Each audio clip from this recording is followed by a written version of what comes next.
it's January. So if you're a horror movie fan, you know immediately what that means. There's probably going to be some terrible horror movies out there that the studios just kind of like dumped in January because they didn't know what to do with them. It happens every year, and every once in a while something good slips through the cracks. We actually get something good, and the studio just didn't know where to put it. Most of the time, though, if you're going to go see a horror movie in January, chances are it's going to be forgettable. And boy, do we have one of those in theaters right now. What I recently saw was The Turning. It's the new movie with Finn Wolfhard in it, and it's directed by the director who directed The Runaways and some other stuff, but it's a disappointing movie. That's the best way I can put it. Now, it's been getting terrible reviews. I think IGN gave it a 2 out of 10, and last I checked, I think it had like a 12% on Rotten Tomatoes or something like that. So it has been just destroyed as a movie. I didn't think it was that bad. I thought the problem with the movie was that it was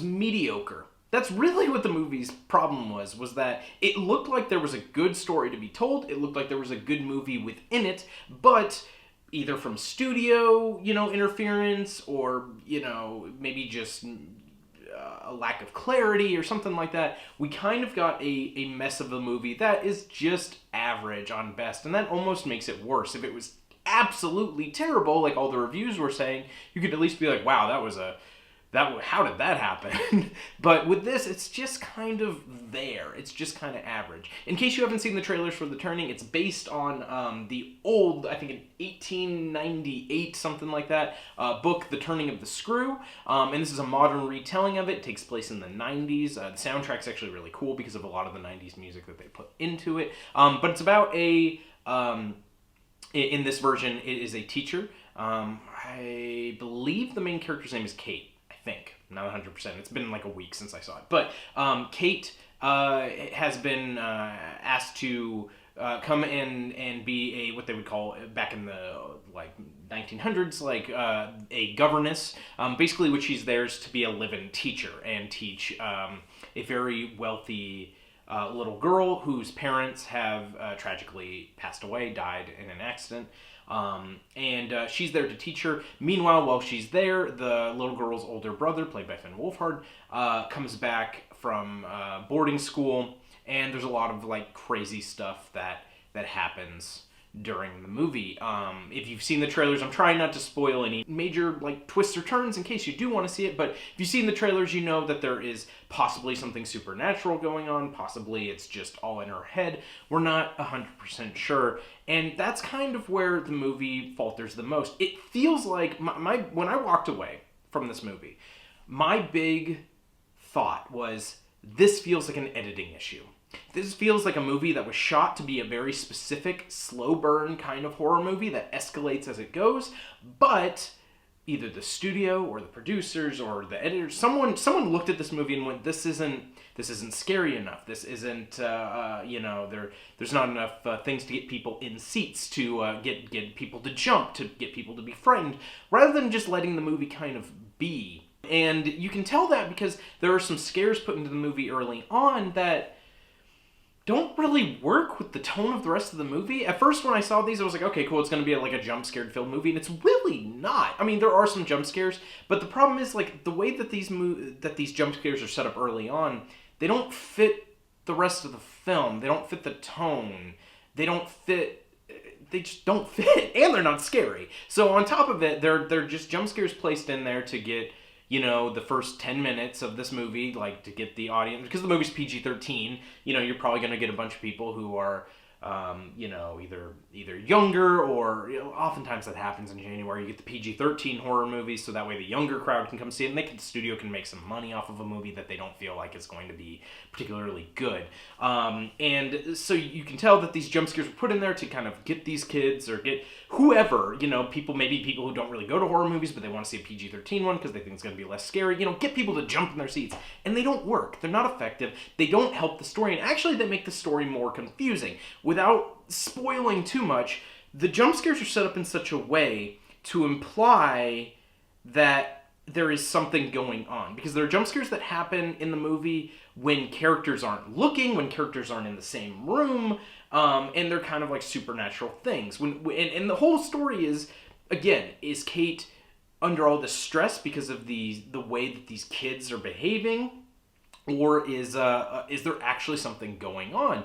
And that's the big thing, is like these jump scares that are set up make it very clear in one direction, but then the movie wants to point you to a different direction, and that's problematic. It just because of that, they don't work. And then the middle section of the movie is kind of this slow burn. Now and I feel like that's what the beginning was supposed to be. I feel like we were supposed to ramp up to the end of the movie where things are chaotic and crazy, and it just it feels like the movie was cut into pieces and just kind of like reassembled.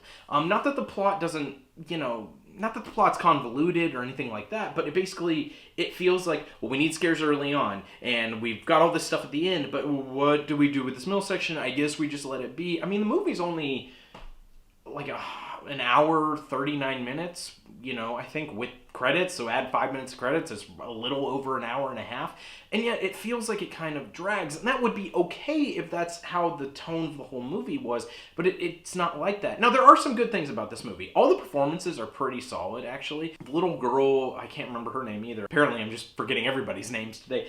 She was in, I think, a movie called The Florida Project, something like that. And she was in that, and she's really, really good in this. Of course, Ben Wolfhard, everybody knows from Stranger Things and It and everything, and he's just as good as he's been in all of those movies, playing a very kind of different character, and I thought he was really effective.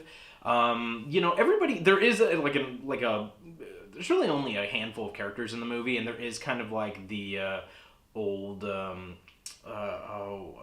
would you describe it? I guess she's like the maid of like this house. She kind of like takes care of the kids, doing all the housework and everything like that. And she's kind of like a very kind of stereotypical character of like the old stuffy woman who's like, I've been with the family for years, and it's just, that feels kind of like lame. But everyone else in the movie is, and she's not even bad. It's just that character feels very one-dimensional. We've seen it a billion times, and everyone else is really solid.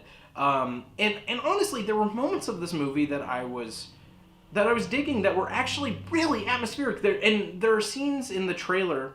Side note on that too. There are scenes in the trailer that are not in this movie. There are whole scenes that are in the trailer that aren't in this movie. There are shots from specific scenes that are not in the movie that were in the trailer. So it's weird. Like I said, that's what makes me think it was just kind of like cut to pieces and reassembled, because there's a lot of stuff is seemingly missing from this film. And there are some effective scenes where when the scenes play out, they earn their scares. They earn the atmosphere, the setting. Even though it takes place in the 90s, the settings feel very gothic, and it's very atmospheric and very kind of old school haunted house kind of feel. Without spoiling too much, you kind of see a little bit of it in the trailer. There's a scene where they're playing basically flashlight tag, and that scene is really, really effective. I thought that was really well shot, really well choreographed. It was very tense, and I feel like there was more of that in this movie, and it was just cut out, which is very bizarre. Maybe it is a case of misdirection. I don't know, but it definitely feels like there was a better movie here that the director provided the studio, and then they were just like, this doesn't work. Because when those atmospheric scenes are allowed to play out, they do work. But the rest of the movie is so kind of like stitched back together. It doesn't really come together as a whole cohesive element. The other problem with the movie that the movie has is the ending. It's not that the ending is bad. It's that it's too ambiguous to really provide a satisfying ending. And obviously some of the best horror movie endings are very kind of vague. And you could tell what this film was going for. The final shot of the movie, I knew what they were implying, but it didn't really work.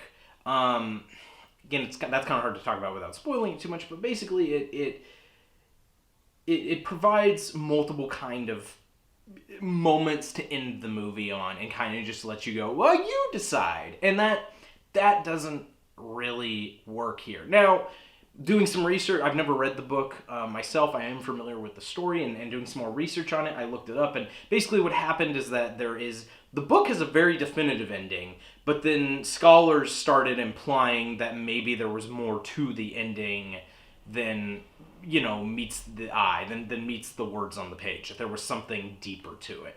And that's what this movie is trying to get at, but it doesn't quite pull it off. Because of that, it's too vague, it's too ambiguous. It doesn't really provide a satisfying conclusion that will make the rest of the movie seem worthwhile. So you've kind of got this, stitched together movie. There are some great moments in it, but the ending also kind of brings it down. That said, I wasn't mad at the ending. I've seen horror movie endings where I was like, wow, that sucks. Look at something like Paranormal Activity, the first one, where I loved the whole movie, and then the last 5 seconds I hated. And that can happen in horror movies. It does happen occasionally. This is going for a more vague, ambiguous ending, but it just doesn't quite stick the landing. It doesn't quite pull it off, which is a shame.